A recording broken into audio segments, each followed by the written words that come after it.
ॐ ज्ञानतिमिरान्धस्य ज्ञानाञ्जनशलाकया चक्षुरुन्मिलितं येन तस्मै श्रीगुरवे नमः। श्रीचैतन्यमनोभीष्टं स्थापितं येन भूतले स्वयं रूपा कदा ददाति स्वापदान्तिकम् वन्देऽहं श्रीगुरो श्रीयुतापतकमलं श्रीगुरुं वैष्णवांश्च श्रीरूपं साग्रजातं सहगणा रघुनाथान्वितं तं सजीवम् साद्वैतं सावधूतं परिजनासहितं कृष्णचैतन्यदेवं श्रीराधा कृष्णपदा सहगणा ललिता श्रीविशाखान्वितांश्च हे कृष्ण करुणा सिन्धु दीनबन्धो जगत्पते गोपेशा गोपिका राधाकान्ता नमोऽस्तुते तप्त कांचना गौरांगी राधे वृंदावनेश्वरी वृषभानुसुते देवी प्रणमामि हरिप्रिये नमो विष्णुपदाय कृष्णप्रेष्ठाय भूतले श्रीमते भक्तिवेदांत स्वामी नामिने नमस्ते सरस्वते देवे गौरवाणी प्रचारिणे निर्विशेषा शून्यवादी पाश्चात्यदेशतारिणे वाञ्छाकल्पतरुभ्यश्च कृपा सिन्धुभ्य एव च पतितानां पावनेभ्यो वैष्णवेभ्यो नमो नमः। जय श्री कृष्ण चैतन्य प्रभु नित्यानंद श्री अद्वैता गदाधर शिवासदि गौर भक्त वृंद हरे कृष्णा कृष्णा कृष्णा हरे हरे हरे राम राम राम हरे हरे हरे कृष्णा। సో నేను వినియోగ కార్యక్రమానికి మీ అందరికీ స్వాగతం। ఈరోజు మన రామానుజాచార్య చరిత్రలో ఈరోజు మనం రామానుజులు గారి దివ్య విజయ యాత్ర కోసం మనం చర్చించబోతున్నాం। నిన్న మనం ఇంతకుముందు క్లాస్లో మనం చెప్పుకున్నట్టుగా రామానుజాచార్యుల వారి శిష్యుడైన గోవింద భట్టర్ ఎంబార్ ఎలాగయ్యారన్న విషయాన్ని మనం చర్చించాం। ఆయన యొక్క గురు భక్తిని మనం చర్చించాం। భక్తుడు ఉన్నవాడు ఏ విధంగా తన భావన ఒక్క నిమిషం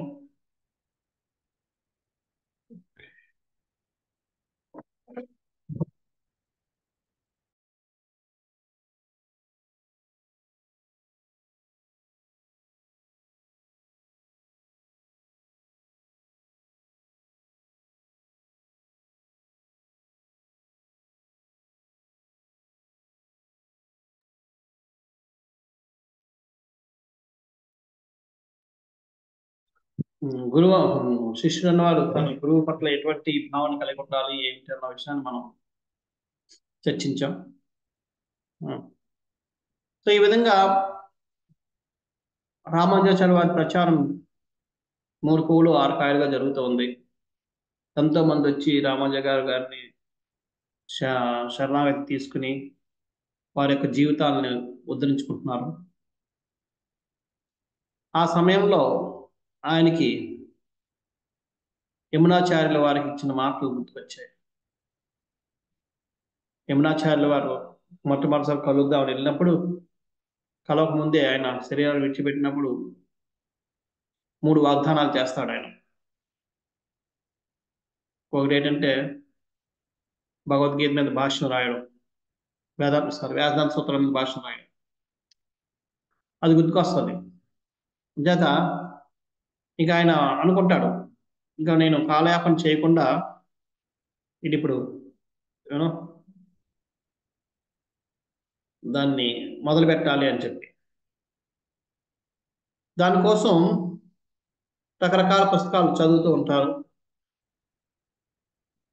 శాస్త్రాలు చదివి అన్ని తరగతి సారాంశం చేస్తారు. దాంట్లో ఒక అతి ముఖ్యమైన ఒక గ్రంథం, యూనో, అది దాని పేరు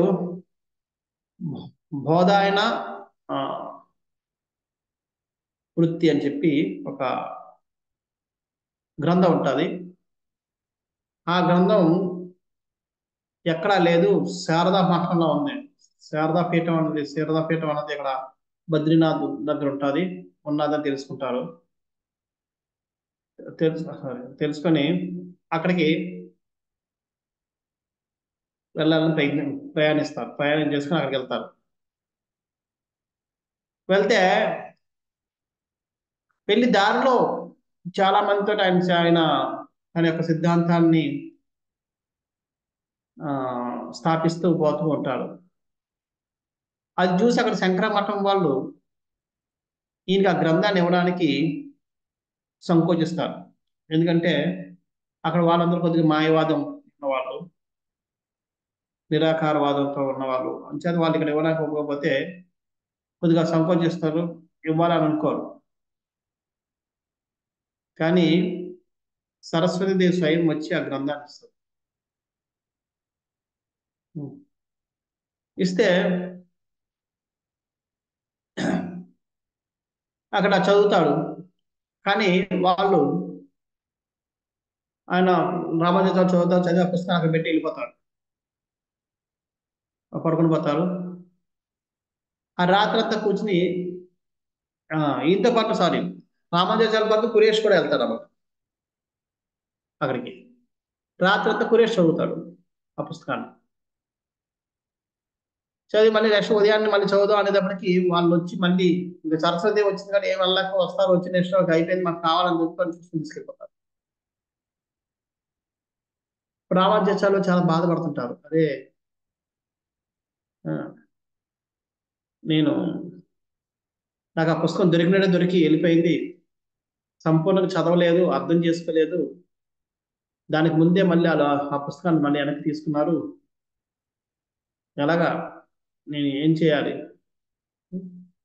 ఎలా రాయాలి ఇప్పుడు అని చెప్పి బాధపడుతుంటే అప్పుడు కురేష్ అంటాడు అన్నమాట, గురువర్య మీరు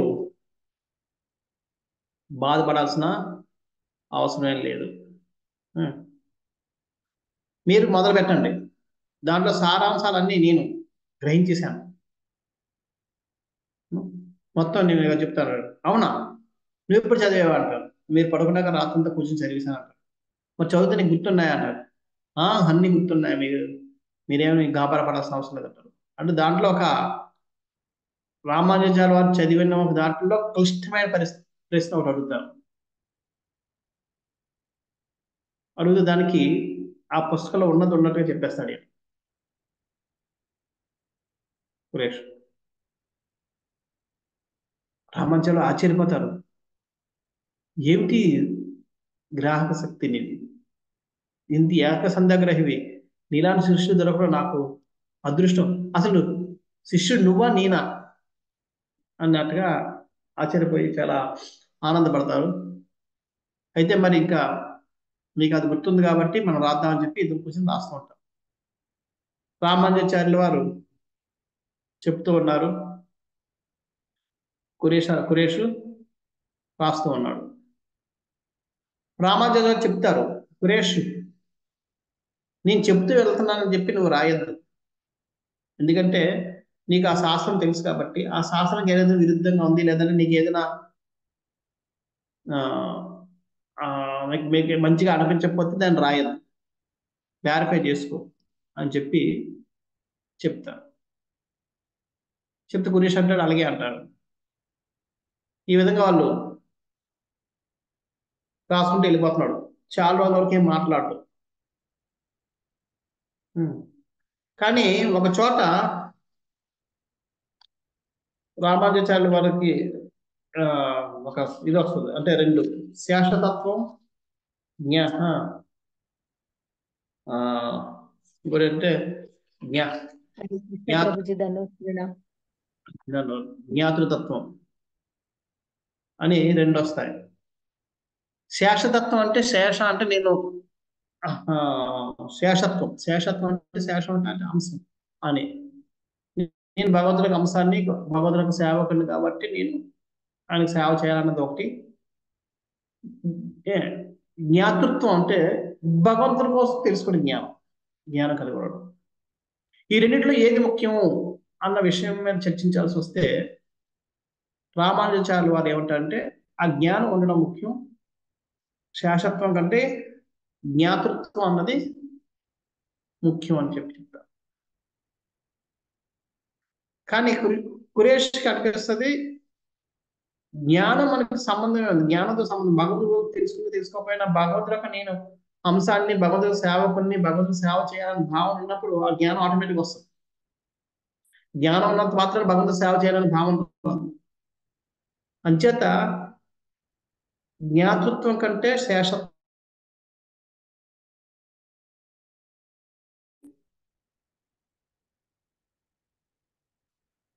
రామానుజాచార్య వారు కళ్ళు మూసుకొని చెప్పేస్తున్నారు.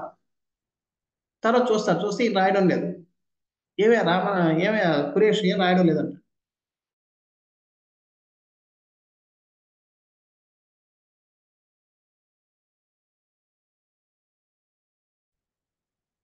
అంటే ఏమండవారు రాయదన్నారు చెప్పి మళ్ళీ చెప్తుంటాడు. ఆయన రాయడు, ఏం రాయడం లేదు. రాయమంటే నువ్వు రాయకపోతే నువ్వు రాయకలేదు, మిషన్ వేసిపోను, నేను చెప్పక్కలేదు, నువ్వు రాయకలేదు, వెళ్ళిపో అని చెప్తాడు. అంటే అక్కడ పెట్టేసి వెళ్ళిపోతాడు. ఇక రామానుజాచార్య వారు స్నానంకి వెళ్ళిపోతారు, స్నానంకి వెళ్ళి వస్తుంటారు. ఈ లోపు మిగతా శిష్యులందరూ వచ్చేస్తారు సురేష్ దగ్గరికి.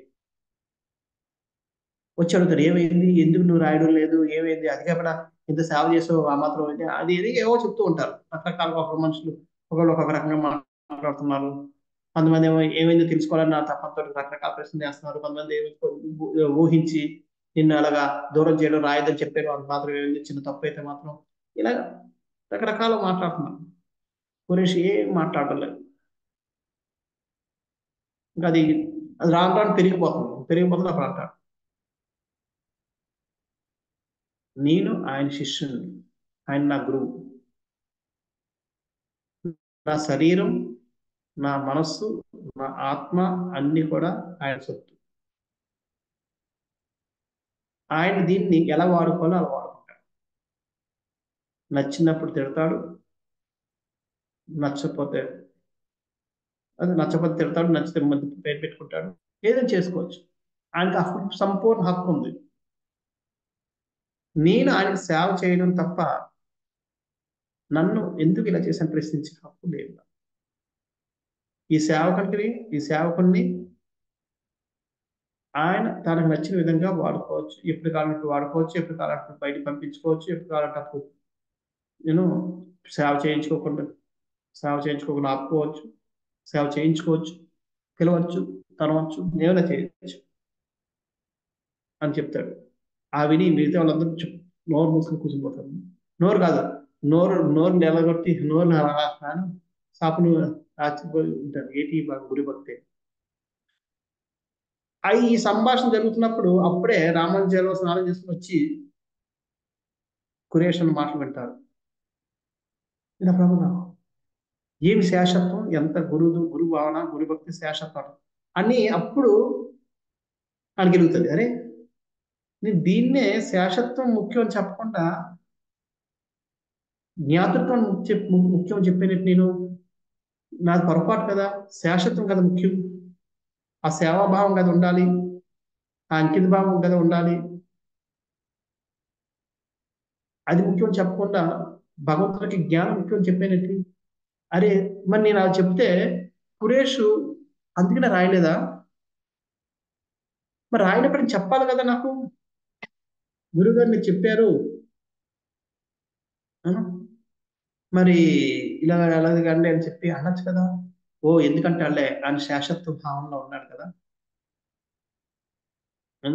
గురువుగా నేనేం చెప్పినా రైటే తప్ప తప్పనడానికి తప్పనే పనలేడు శేషత్వంలో ఉన్నవాడు అని చెప్పి అప్పుడు అనుకుంటాడు కురేషి ఎంత ఉత్తముడు, ఈ శేషత్వ భావాన్ని సంపూర్ణంగా జీర్ణించుకున్న వ్యక్తి. ఉం? నేను భాష్యం చెప్తున్నాను, ఆయన జీవిస్తున్నాడు అని చెప్పి ఎంతో మురిసిపోయి వెళ్ళి కురేష్ని ఆలింగనం చేసుకుని, మీరు శేషత్వానికి ఉట్టిపడిన వ్యక్తి, మీరు మీలాంటి శిష్యులు దొరకడం నాకు అదృష్టం అని చెప్పి, రండి మళ్ళీ మీరు రాదు అని చెప్పి వెళ్తాడు. దాన్ని మార్చి శేషత్వం గొప్పది, జ్ఞాతృత్వం సెకండరీ రెండోది అని చెప్పి రాయించి అక్కడి నుంచి రాస్తాం. ఈ విధంగా కురేషు మొత్తం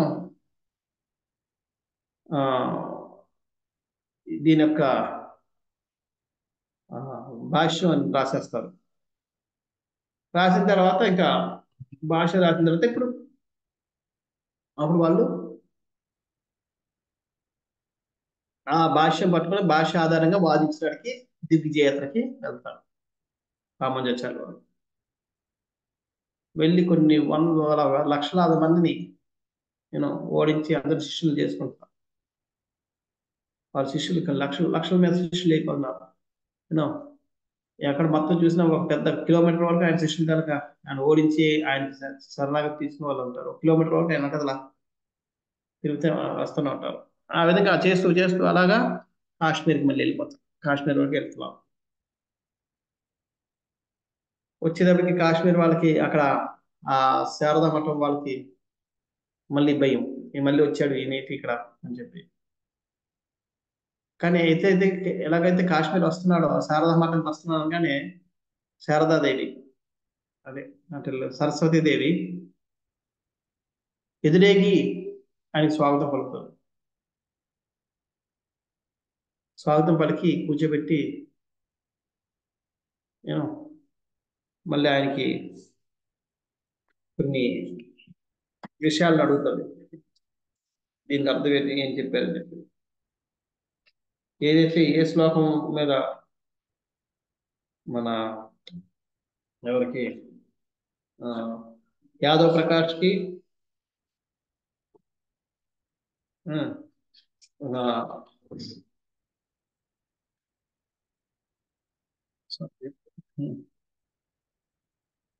యాదవ్ ప్రకాష్కిను రామానుజాచార్య వారికి వాదోపాదాలు అవుతాయి. కప్యస్య అన్న పదం మీద. కప్య అంటే భగవంతుడి యొక్క నేత్రాలు కప్యస్సు లాగా ఉంటాయి, కప్యస్సు కలర్లో ఉంటాయి. ఆ కప్యస్సు దానికి నువ్వు ఎలా రాసావని చెప్తే సేమ్ ఆయన అప్పుడు ఏదైతే వర్ణించి యాదవ్ ప్రకాష్ వర్ణించాడో అదే విధంగా. కపి అంటే సూర్యుడు, సార్ కపి అంటే నీరు తాగేది కమలం, ఇలా మొత్తం అవే వివరాలు చెప్తాడు. అలా 3 అర్థాలు అక్కడ చెప్పిన వ్యక్తులు అవే రిపీట్ చేసేటప్పటికి ఇంకా సరస్వతి పొంగిపోయి, ఏమి రాశారు మీరు రాశారు, ఇది వింటుంటే నా రోమాంచాలన్నీ ఇక్కపుచ్చుకున్నాయి, దీన్ని చదివితే ఇంకా నేను ఎంత ఉంటానని చెప్పి దాన్ని తలకి పెట్టుకుని అంటది, మీరు రాశారు మీరు దీని మీద రాశారు కంటే మీ పేరు ఈ రోజు నుంచి శ్రీ భాష్యకారుడు. సో ఆ విధంగా సరస్వతీదేవి రామానుజాచార్య వారిని మొట్టమొదటిసారిగా శ్రీ భాష్యకారుడు అని చెప్పి పిలుస్తుంది. అలాగే ఆయన పేరు శ్రీ భాష్యకారులు. మీరు ఇంత గొప్ప వాక్యాన్ని రాశారు కాబట్టి శ్రీ భాష్యం రాశారు. శ్రీ అంటే గొప్పది, శ్రీ భాష్యం రాశారు కాబట్టి మీరు శ్రీ భాష కాబట్టి రాసి మళ్ళీ అది వెనక్కిస్తూ దాంతోపాటు ఆయన లక్ష్మీ హయవదన హయగ్రీవులు లక్ష్మీ హయవదన విగ్రహాన్ని కూడా ఆయనకి నిత్య ఆరాధన చేసుకోవడానికి ప్రసాదిస్తుంది. ఆ విధంగా సరస్వతీదేవి యొక్క కృపా కటాక్షాలు, ఆమోదం. ఇది ఆయన రాసిన కామెంటరీ సరస్వతిదేవి స్వయం ఆమోదం జరుగుతుంది. అయితే ఇది చూసి అక్కడ ఉన్న వాళ్ళకందరికీ, ఆ సరస్వతి మఠం ఉన్న వాళ్ళందరికీ చాలా ఈర్ష్యాభావం పెరిగిపోయి అనుకుంటారు, ఈ మళ్ళీ వెనక్కి వెళ్తే ఈయన మనం ఏదో ఒకటి చేస్తాడు అంటే ఈ వెనక్కి వెళ్ళకుండా మనం ఇక్కడే ఈయన్ని పట్టు పెట్టాలి అని చెప్పి ఆయన వాళ్ళు ఆలోచిస్తారు. ఆలోచిస్తే ఏం చేస్తారంటే వాళ్ళు ఒక తాంత్రిక మంత్రాలతోటి ఆయన మీద ఒక దుష్ట శక్తిని పంపిస్తారు, కృత్య అని చెప్పి. ఆ కృత్యాన్ని దృష్టి శక్తి పంపిస్తే అది రామానుజాచార్యుల వారి మీదకి వస్తుంది. కానీ రామానుజాచార్యుల వారు ఆ సమయంలో ద్వితీయ మంత్రాన్ని, చరమ మంత్రాన్ని పఠిస్తూ ఉంటారు. వాటి యొక్క శక్తి వల్ల ఆ దుష్ట శక్తి ఏం చేయలేక మళ్ళీ వెనక్కి వెళ్ళిపోయి వాళ్ళ మీద అటాక్ చేస్తారు. వాళ్ళ మీద అటాక్ చేస్తే వాళ్ళు ఏం చేయలేక దాన్ని ఇంకా ఆపలేకపోతారు. ఆపలే వాళ్ళందరూ పరిగెట్టుకుని వచ్చి రామానుజాచార్యుల కాలు మీద పడతారు, మమ్మల్ని రక్షించండి, మేము ఇలా చేసాం, తప్పైంది, మమ్మల్ని రక్షించండి. రామానుజాచార్యుల వారు ఆయన యొక్క పవిత్రత, ఆయన యొక్క ఈ మంత్రశక్తి వల్ల, మంత్రశక్తి కారణంగా ఆ దుష్ట శక్తిని మళ్ళీ పారదోలుతారు. ఆ విధంగా ఆ శారద మఠం వాళ్ళందరూ కూడా ఈయనకి శిష్యులు అయిపోతారు. అది విన్ని కాశ్మీర్ రాజు పరిగెట్టుకుని వస్తాడు. ఇన్ని రోజులు నేను ఇటువంటి వాళ్ళని నేను పెంచి పోషిస్తుంది, వీళ్ళు ఇంత నీచానికి ఒడగొడతారా, మంచి హత్య చేయడానికి కూడా వెళ్తారు, ఇది ఏం బ్రాహ్మణులు అది ఇది చెప్పి వచ్చి మీలాంటి మహాత్ముల్ని నేను ఇచ్చేసాను, నన్ను క్షమించండి అని చెప్పి నేను మీకు శిష్యుని అవుతాను చెప్పి ఆయన శిష్యుడు అయిపోతాడు. సో ఆయన కూడా, ఆ రాజు కూడా, కాశ్మీర్ రాజు కూడా రామానుజాచార్య వారు పంచమ సంస్కారాలు అంటే ఇంతకుముందు మనం చెప్పాం, పంచమ సంస్కారాలు ఏంటన్నది అంటే శంఖ చక్రాలు వేయడం, ఉండ్రాలు బొట్టు తిలకం పెట్టించడం, మంత్రోపదేశం చేయడం, నామం నామం అదే మంత్రాన్ని ఉపదేశించడం, పేరు ఇవ్వడం. ఏది ఈ 5 పంచ సంస్కారాలు చేసి ఆయన శిష్యుడిగా అంగీకరిస్తారు. ఆ విధంగా ఆయన కాశ్మీర్లో విశిష్టాద్వైతానికి నాంది పలుకుతారు. కాశ్మీర్ రాజు సంపూర్ణంగా అక్కడ నిరాటకంగా ప్రచారం కొనసాగిస్తాడు రామానుజన్ గారి తరపున. ఈ విధంగా రామానుజన్ గారి దివ్య యాత్ర కొనసాగుతూ ఉంది. అలాగే అలాగే రివర్స్ లో వస్తూ రామానుజాచార్యుల వారు జగన్నాథ్పురి వస్తారు. జగన్నాథ్పురిలో కూడా జగన్నాథ్ దర్శనం చేసుకున్న తర్వాత అక్కడ ఒక విధి విధానాలు చూస్తారు. ఒక పద్ధతిలో జరగడం లేదు, ఒక నిష్ఠగా జరగడం లేదని చూసి రామానుజాచార్యుల వారు అక్కడ తన యొక్క పద్ధతులు ఘట్టాన్ని ఒక సిస్టమేటిక్ గా జరగాలన్న ఉద్దేశం మీద అక్కడ పాండవులందరినీ పిలిస్తే వాళ్ళందరూ అయిష్టంగా రాజు యొక్క పూరి రాజుని కన్విన్స్ చేస్తే ఆయన యొక్క ఆదేశం మీద పాండవులందరూ అయిష్టంగా అంగీకరిస్తే నెక్స్ట్ డే ఉదయాన్ని అందరూ వచ్చి రాస్తే నేను విధానాలు చెప్తాను, దాని ప్రకారం జరగాలి పూజలు అని చెప్తారు. అలాగే అంటారు. ఆ రోజు రాత్రి రామానుజాచార్యులు పడుకుంటే ఆయనకి మంచం ఒక జర్క్ వచ్చినట్టుగా వస్తుంది, ఎవరో వచ్చి తన్నినట్టు అనిపిస్తుంది. అది చూసి ఉదయం వచ్చి చూసేటప్పటికి ఆయన అక్కడ అడవుల మధ్యలో ఉంటాడు. ఉదయానికల్లా అర్థం అవ్వదు రామానుజాచార్యుల వారికి ఎక్కడికి వచ్చాను ఏమిటని. ఉదయం లేచి ఆయన లేచిపోయి జపం చేసుకుంటూ ఉంటాడు.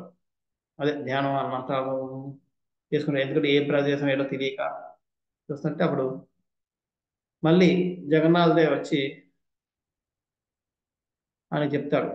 అక్కడ కనబడుతుంటే అడుగుతాడు, ఏంటి నాయన ఇక్కడ ఏ ప్రదేశం ఎక్కడికి వచ్చానని. అప్పుడు చెప్తాడు, ఇది కూర్మక్షేత్రం ఉంది, దగ్గరలోనే ఒక మందిరం ఉంది అని చెప్పి ఆయనకి సపర్యాలు చేసి వెళ్ళిపోతాడు. ఈ విధంగా జగన్నాథ్పురి నుంచి కూర్మక్షేత్రానికి రామానుజాచార్య వారు వచ్చేస్తారు. అక్కడి నుంచి కూర్మ దర్శనం చేసుకుని ఆయన్ని దర్శించుకున్న తర్వాత అక్కడ సింహాచలం వస్తారు.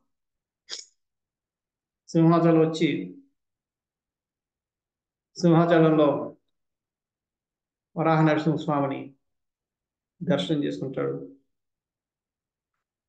అక్కడ కూడా వాగ్వివాదాలు జరుగుతూ ఉంటాయి. సారీ, ఇక్కడ కూర్మక్షేత్రం దర్శనం చేసుకుంటూ కూర్మక్షేత్రంలో వాగ్వివాదాలు జరుగుతూ ఉంటాయి. ఏంటంటే అది లింగం అని చెప్పి, శివుడు అని చెప్పి, కొంతమంది శివుడు కాదు విష్ణు అని చెప్పి వాగ్వివాదాలు జరుగుతుంటే ఇక అప్పుడు ఆయన మళ్ళీ దాని శాస్త్రపరంగా కోర్సు అని చెప్పి అక్కడ వాళ్ళందరినీ ఓడించి ఇది కూర్మక్షేత్రం, కూర్మం విష్ణు అవతారం అని చెప్పి ప్రతిష్ఠిస్తాడు. అది స్థాపిస్తాడు, అంటే ఆ సిద్ధాంతం స్థాపిస్తాడు. ఆ విధంగా అక్కడ కూడా కూర్మక్షేత్రం తాలూకు అక్కడ ఉన్న గొడవలన్నింటినీ సర్దుమణిగిస్తాడు. అక్కడి నుంచి సింహాచలం వస్తాడు. సింహాచలం దర్శనం చేసుకుంటాడు. అక్కడ ఒక భక్తుడు ఉంటాడు. ఆయన పేరు శ్రీకాంత కృష్ణమాచార్యులు. తెలుగులో చాలా గొప్ప భక్తుడు, గొప్ప కవి. తెలుగులో నరసింహస్వామిని, వరాహ నరసింహస్వామి పొగుడుతూ ఎన్నో ఆల్మోస్ట్ 4 లక్షల పైన 4 లక్షల పద్యాలు రాశాడు ఆయన.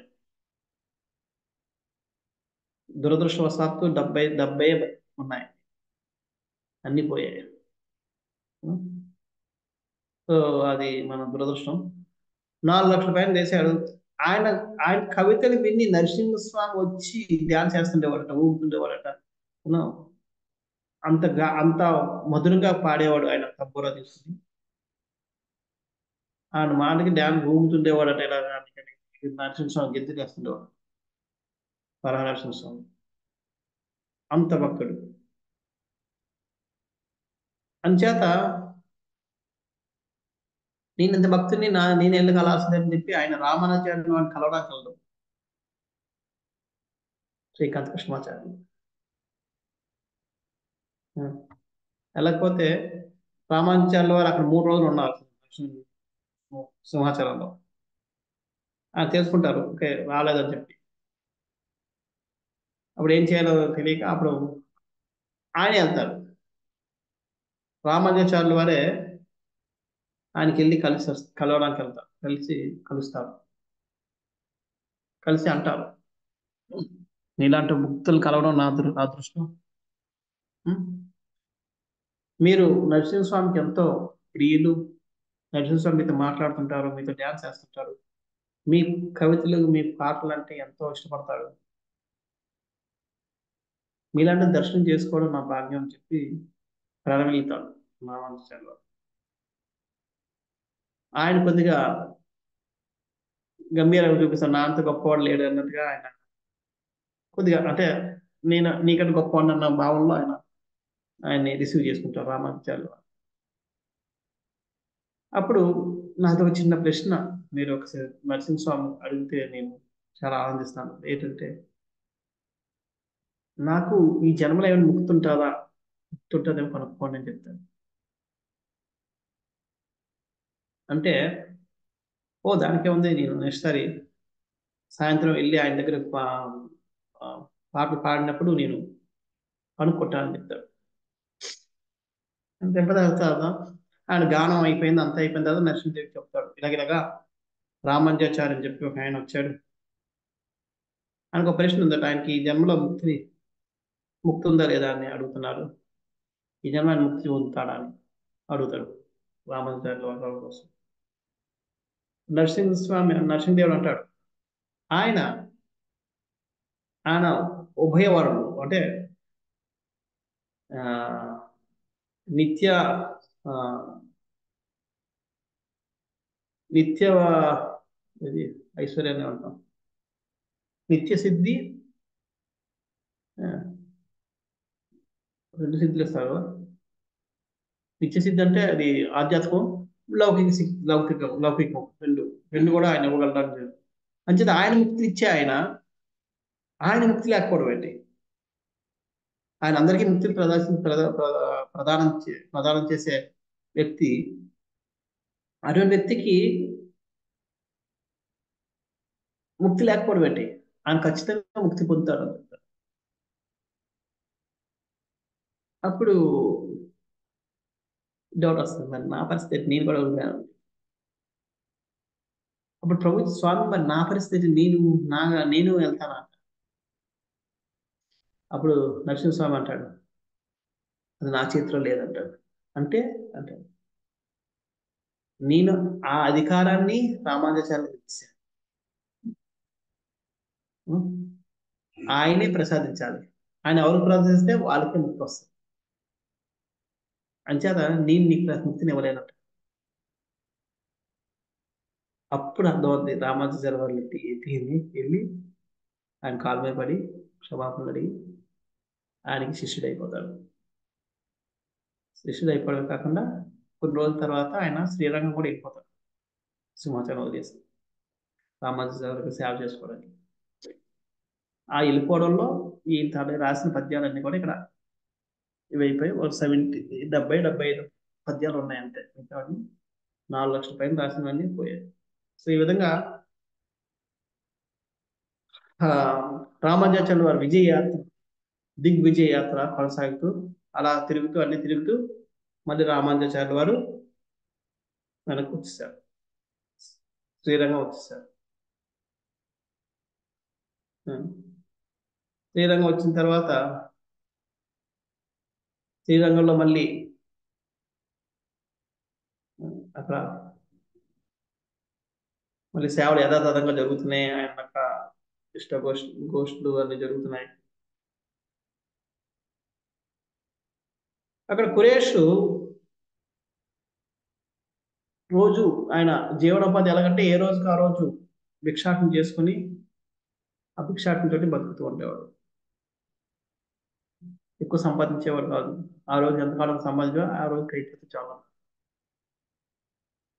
అయితే ఒకసారి వర్షం పడుతుంది.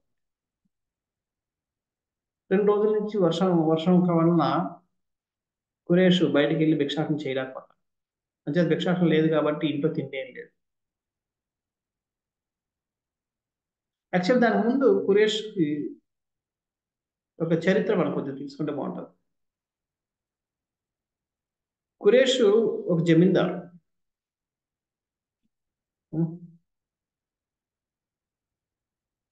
అక్కడ జమీందారులో ఒక బ్రాహ్మణ కుటుంబం ఉండేది.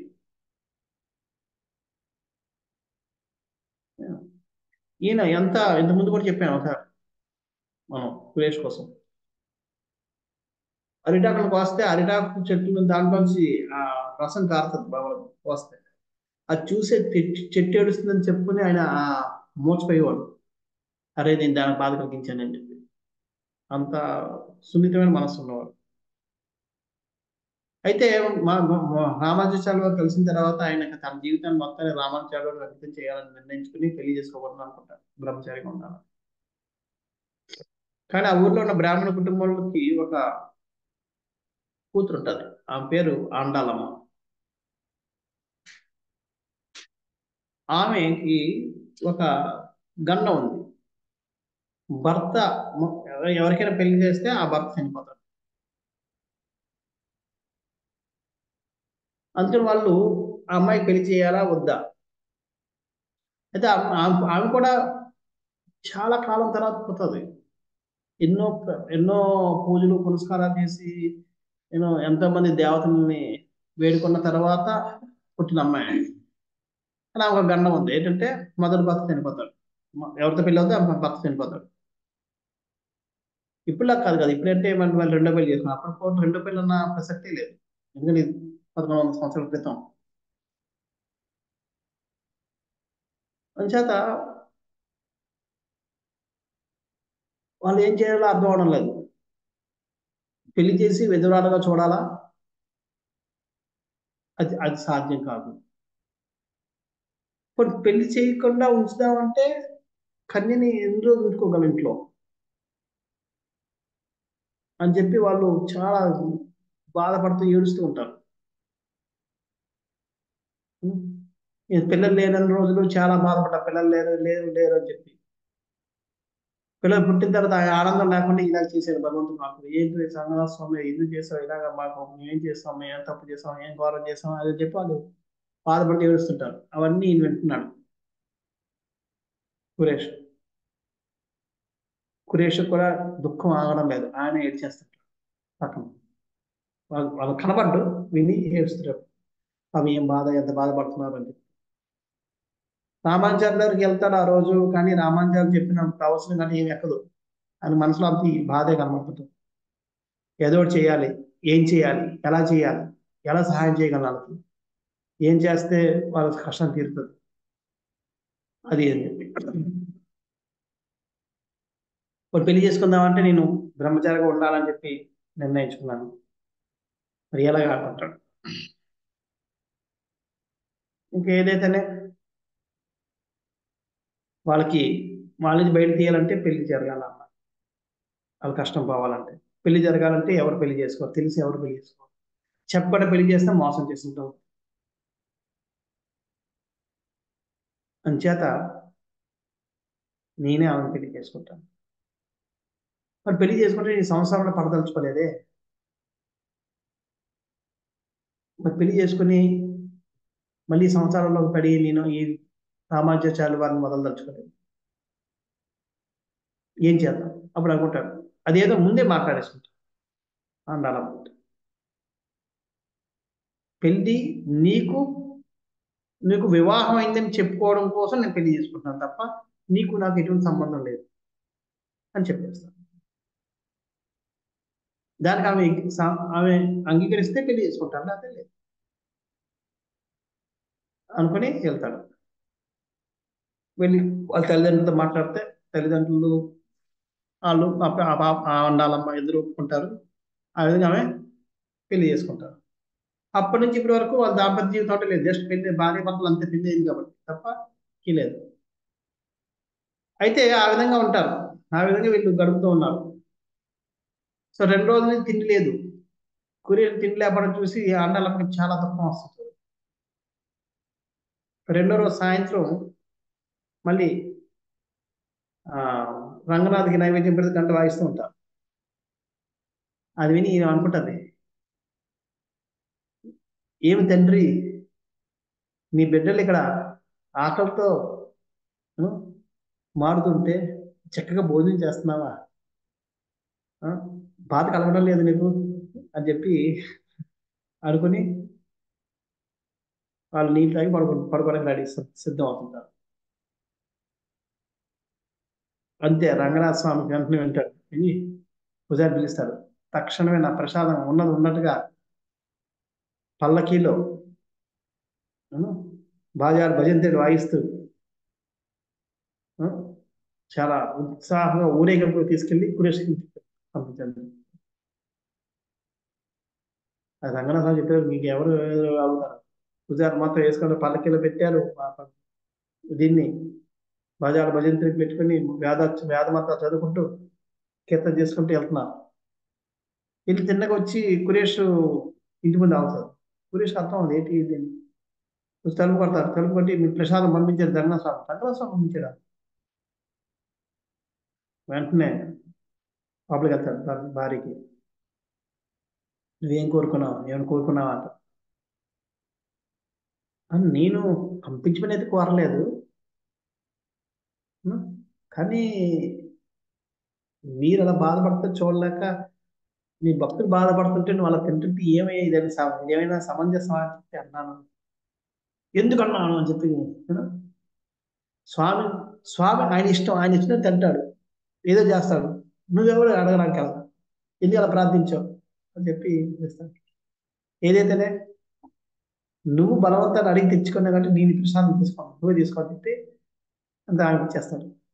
ఆయన తిండు, ఆయన నీటి పడుకుంటాడు, ఆమె మొత్తం తినేస్తుంది. ఏ లేకుండా తీసి పడుకుంటుంది. అప్పుడు కురేష్ కి కల్లో రంగనాథ స్వామి వస్తారు,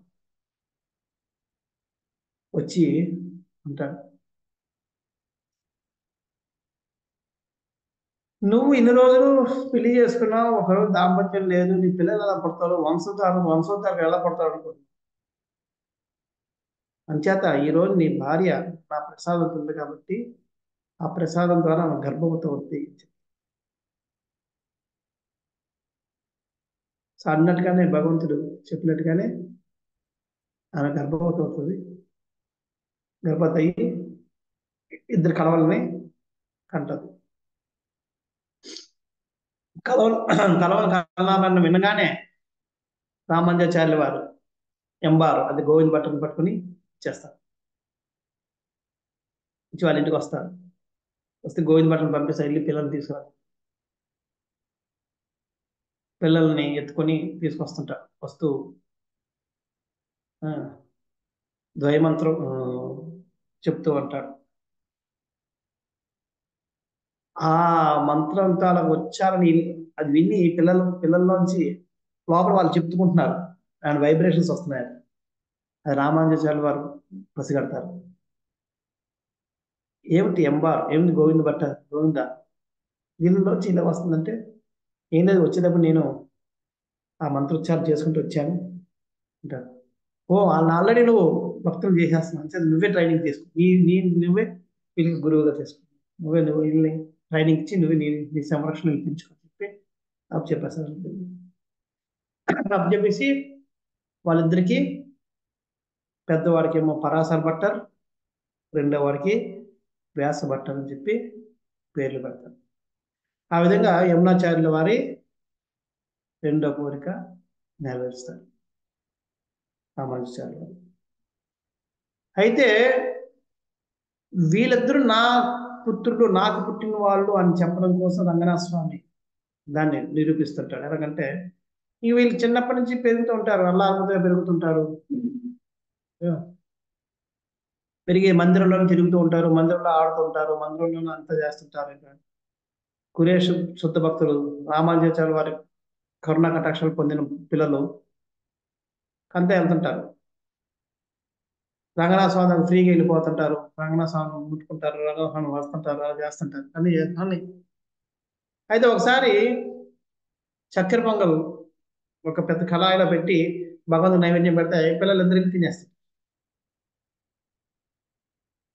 తినే పూజారి చూసి ఇంక తిట్టి పంపిస్తాడు, బుద్ధి లేదు అని చెప్పి లోపల రావడం లేదు, బయటికి వెళ్ళండి.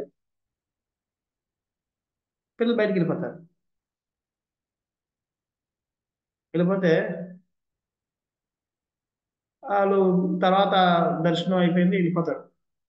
ఆ పూజారికి కళ్ళలో కనబడతాడు రంగనాథ స్వామి.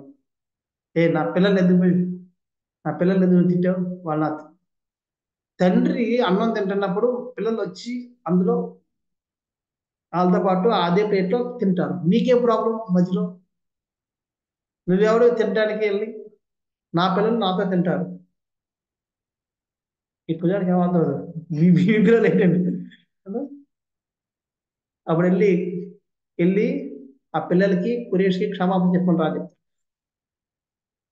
నెక్స్ట్ డే కురేష్ దగ్గరికి వెళ్తాడు, వెళ్ళి చెప్తాడు, ఇలా ఇదంతా ఇలాగ జరిగింది, రాత్రి కల్లా వచ్చి స్వామి నన్ను చాలా దెబ్బలాడాడు, మా పిల్లలు నా ప్లేట్లో తింటే నీకేం ప్రాబ్లం అయ్యా అని చెప్పి. అప్పుడు కురేష్ తెలుసు కదా, కురేష్ స్వప్నంలో చెప్పాడు, నా ప్రసాదం వల్ల పిల్లలు పడతారు. ఆ విధంగా రంగనాథ స్వామి వీరిద్దరిని తన పిల్లలుగా అంగీకరించాడు. సో సారీ చూపించాను.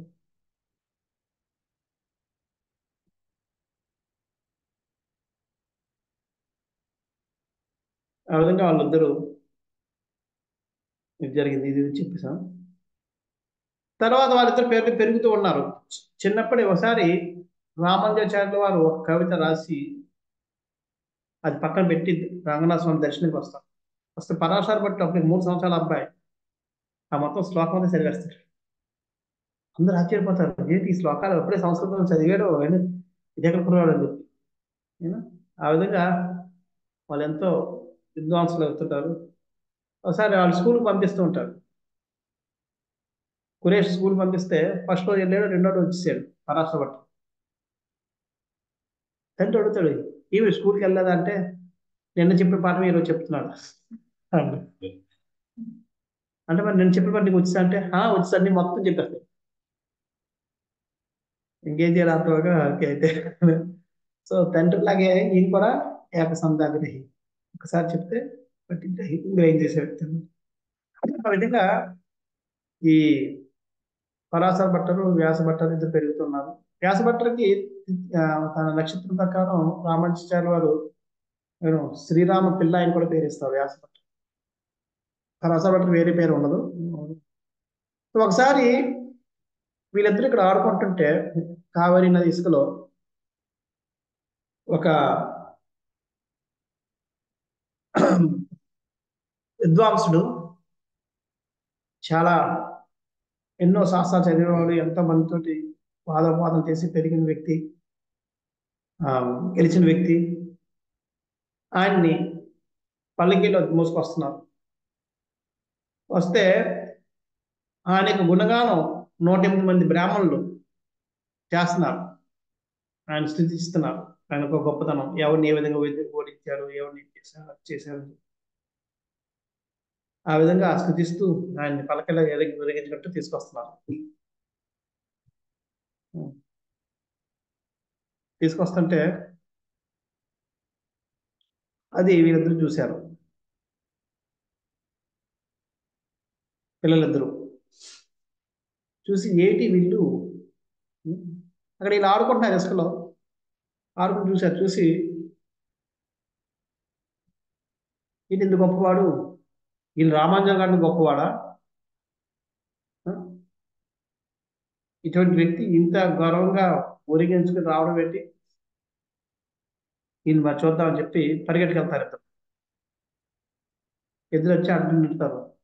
ఎవరయ్యానంటారు అంటే వాళ్ళు చెప్తారు, తెలియదు ఆయన పిల్లలు మీరు పక్కకి మీకు తెలియదు ఇలా ఎవరు, ఈయన సర్వజ్ఞ భట్టర్, చాలా పెద్ద విద్వాంసుడు అంటే.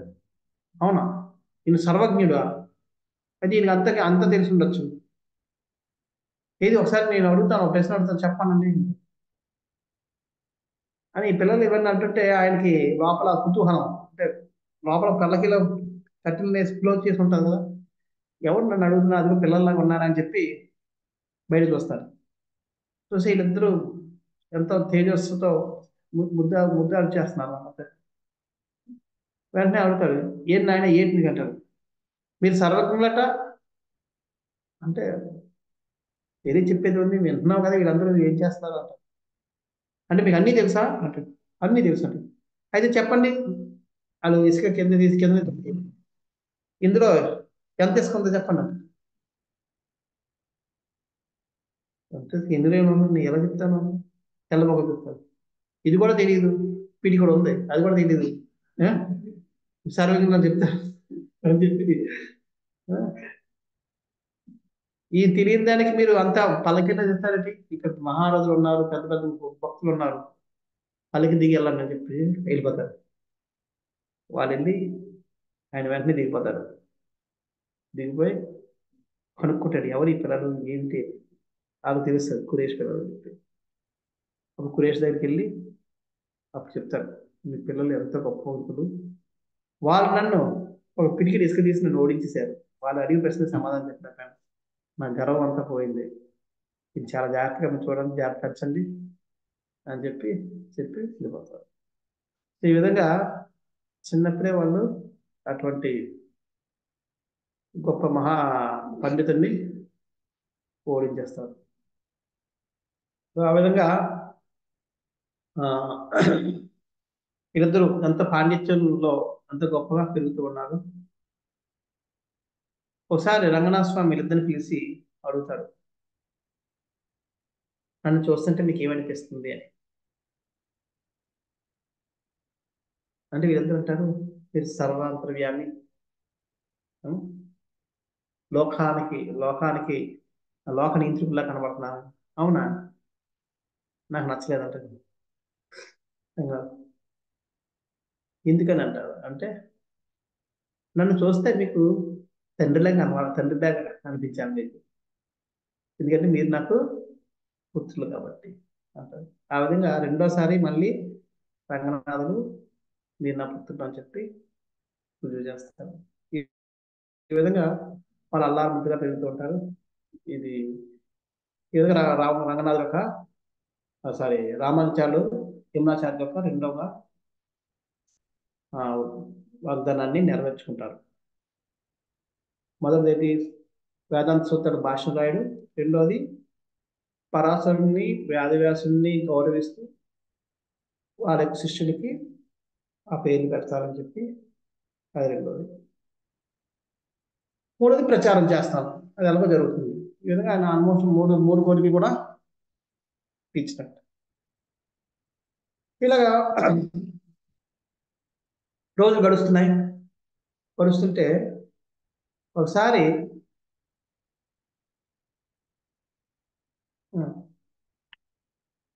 రామానుచార్యుల వారు ఒక చోట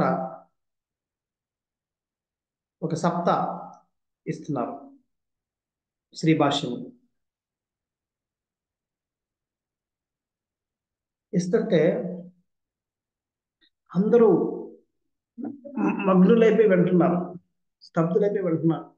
కంప్లీట్ గా ఆయన దాంట్లో లీనమైపోయి వింటున్నారు.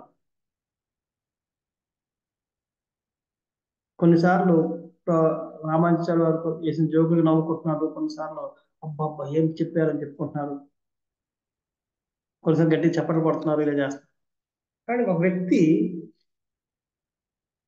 విచిత్రంగా బిహేవ్ చేస్తున్నారు దాంట్లో.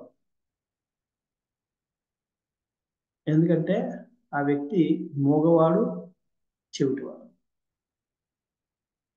చివరి చప్పట్లు కొడుతుంటే ఎందుకు కొడుతున్నారో తెలియదు, వినబడ్డం లేదు. అందుకని పక్కన అడుగుతుండేవాడు అనమాట, ఎందుకు కొడుతున్నా, ఏమైంది అని చెప్పి. అంటే మాటలు రావు కదా స్వైకులతోటే. వాళ్ళు ఇప్పుడు డిస్టర్బ్ చేస్తాను ఎందుకు బాగుందో అని చెప్పి వాళ్ళు చేదరించుకునేవారు. వాళ్ళు చనిపోయేవాడు, మళ్ళీ ఒక నెల్లి అడుగుతుండేవాడు. రామానుచార్య వారు ఇది గమనిస్తుంది, ఎందుకంటే మిగతా వాళ్ళందరూ ఒకటే ఉన్నారు, ఈయన ప్రవర్తన ఒకటే ఉంది. రోజు చూస్తున్నాను, అర్థమైంది ఈయన ఏదో అర్థం అవడం లేదు నాకు, ఏదో తెలుసుకోవాలి. ఇంకా 7 రోజులు అందరూ రామానుజాలు వారిని చూస్తున్నారు, రామానుజాలు మాత్రం ఈ మగవాడిని చెవిటి వాడిని ఈ వ్యక్తిని చూస్తున్నారు. కానీ 7 రోజులు ఆయన వస్తున్నాడు, వినాలని తపన ఉంది, వింటున్నాడు, అర్థం ఉందో లేదో తెలియదు, కానీ మధ్య మధ్యలో ఇలాగా ప్రవర్తిస్తుంటాడు. అంతా అయిపోయిన తర్వాత 7వ రోజు రామానుజాలు వారు అంతా సత్సంగం అయిపోయిన తర్వాత తన స్వయాస్తాలతోటి అందరికీ తీర్థం పంచుతూ ఉన్నారు. రామానుజాల మీద చేతుల మీద తీసుకోవాలంటే పెద్ద లైన్ కట్టేస్తారు. అప్పటికే 2-3 గంటల నుంచి ఆయన నిలబడి ఇస్తున్నారు. ఈయన నలిగిపోతున్నాడు, ఈ మగవాడు సైకిల్ తోటి ఇలాగే సైకిల్ చేసి రామానుజాన్ని కూర్చొని అంటున్నాడు. మిగతా వాళ్ళు ఆగండి ఎంతసేపు, చాలు అని చెప్తూ అని చెప్పి సైకిల్ చేస్తున్నాడు. కానీ ఎవరు వెంటనే ఎవరు పట్టించుకోవడం లేదు. రామానుజం ఇదంతా గమనిస్తున్నాడు,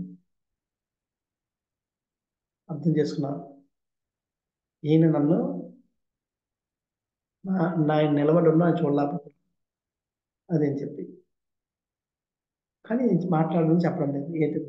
అప్పుడు ఇంకా అంత తీర్థం అయిపోయిన తర్వాత అందరూ అయిపోయిన తర్వాత లాస్ట్ వరకు ఇంకా ఆయన నిలబడి చెప్పి అరిసి అనేసి కేకలేసి ఇంకా ఉండలేక ఆయన మూల కూర్చుండిపోతాడు. రామాచార్య వారు అందరికి ఇచ్చిన తర్వాత చూస్తాడు, చూసి అది పంపిస్తాడు, ఆయన లోపల పంపించండి చెప్పి వెళ్ళిపోతాడు. అలా శిష్యులు వెళ్ళి నన్ను రామాచార్య వారు లోపల రమ్మంటున్నారు.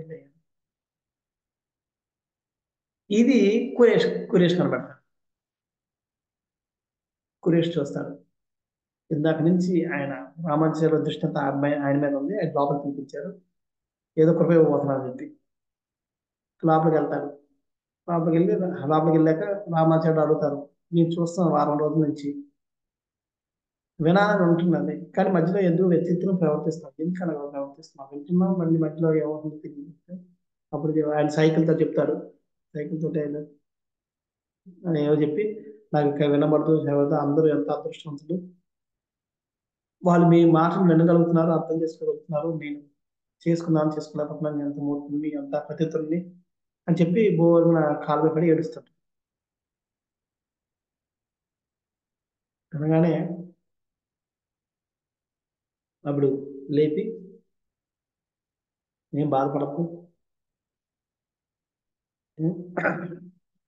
ఈ మంత్రం అని చెప్పి మంత్రం ఒకటి ఇచ్చి, ఈ మంత్రాన్ని నువ్వు ఉచ్చరిస్తుంది, నీకు అతి త్వరలో నువ్వు మాట్లాడే సాయం వస్తుంది, ఇల్లు అని చెప్పి ఆశీర్వదించి పంపిస్తాడు. అది చూస్తాడు కురేష్. చూసి కురేష్ ఏడుస్తూ ఉంటాడు, ఎంత అదృష్టవంతుడు, గురు కృప దొరికింది, నేను అలా మగవాడు చెవిటివాడిని అయి ఉంటే బాగుండు, నాకు కూడా గురు కృప దొరికిండేది కదా, ప్రత్యేకంగా పిలిచి మరీ ఆయన కృపిస్తున్నారు. అటువంటి భాగ్యాన్ని నేను నోచుకోలేదే, రామాచార్య నాకు ఇప్పుడు కూడా ఇటువంటి భాగ్యం ఉండేది, నేను ఎప్పుడు ఇలాగ పొందుతాను, ఎప్పుడు నాకు ఇలాంటి గురు కృప వస్తుంది, నాకంటే ఆ మగవాడే గొప్పవాడు, నాకంటే ఆ మనిషి గొప్పవాడు, ఆయనకున్న గురు భక్తి నాకు దగ్గర లేదు, అంచేత నేను మా ఆచార్య నుంచి ఇటువంటి కృపను పొందలేకని చెప్పి కురేష్ బాధపడుతుంటాడు. కురేష్ చూసారా, అది శిష్యుడు కురేష్ యొక్క నమ్రత, ఆయన శ్రీ భాష్యాన్ని మొత్తాన్ని ఒక విధంగా రాసింది ఆయన. అంత విద్వాంసులు అంత చేసిండు కూడా నాకు కృప దొరకడం లేదు అన్న భావనలో ఉన్నాడు. శిష్యుడికి ఉండాల్సిన లక్షణాలు ఒక ఆచార్యుడికి, అందుకనే ఆయన అల్వారు అయ్యాడు, కురత్ అల్వారు. 12 మంది అల్వారులో కురేష్ కూడా ఒక అల్వారు, కురత్ అల్వారు అంటారు. అంచేత ఆ భక్తి ఆ నమ్రత ఉండడం వల్ల ఆయన శుద్ధముక్తులయ్యారు. సో అక్కడ ఈ మగవాడు బయటకు వస్తున్నాడు, రామానుజ ఎంత గొప్పవాడు, రామానుజ రామానుజ రామానుజ అనుకుంటాడు. ఆ లోపల అనుకుంటున్న వ్యక్తి బయటకు వచ్చేసరికి రామానుజ రామానుజ అని మొదలు పెట్టాడు. అరే నా మాట వచ్చేసని చెప్పి ఇంకా గట్టిగా రోడ్డు మొదలు పెట్టాడు, ఇంకా రామానుజ రామానుజ రామానుజ అనుకుంటూ వెళ్ళిపోతాడు. ఆ విధంగా రామానుజాచార్యుల వారు ఆయనకి కృప ఇచ్చి, ఆ మగవాడిని చివరి వారి మగ మనిషిని ఇచ్చేస్తారు. ఆ విధంగా ఇప్పటికి 10 అయిపోయింది, మనం కూడా అర్థం. ఎవరికైనా ప్రశ్నలు ఉన్నాయా?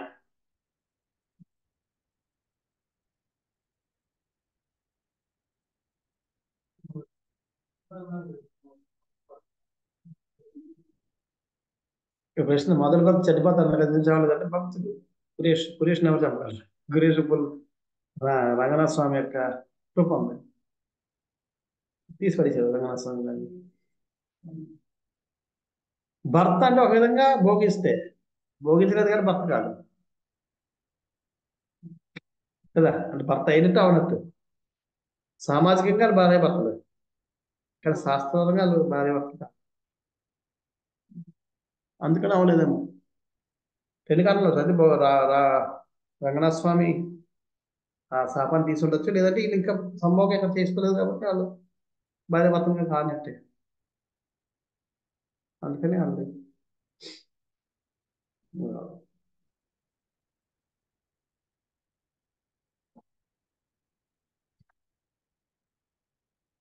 ఎవరికైనా ఇంకా ప్రశ్నలు ఉన్నాయా? అదే రాబుదా. श्री प्रभुपाद की जय, श्रीमान रामाचार्य की जय, वाञ्छा कल्पतरुभ्यश्च कृपा सिन्धुभ्येव च पतितानां पावनेभ्यो वैष्णवेभ्यो नमो नमः। अनंत कोटि वैष्णव की जय। हरे कृष्ण। हरे कृष्ण प्रभु जी धन्यवाद प्रभु। श्री कृष्ण प्रभु जी दंडवत प्रणाम। हरे कृष्ण दंडवत प्रणाम प्रभु जी। हरे कृष्ण प्रभु जी दंडवत प्रणाम। हरे कृष्ण प्रभु दंडवत प्रणाम। हरे कृष्ण। कृष्ण प्रभु हरे दंडवत। कृष्णा प्रभु जी, थैंक यू, धन्यवाद। हरे कृष्ण।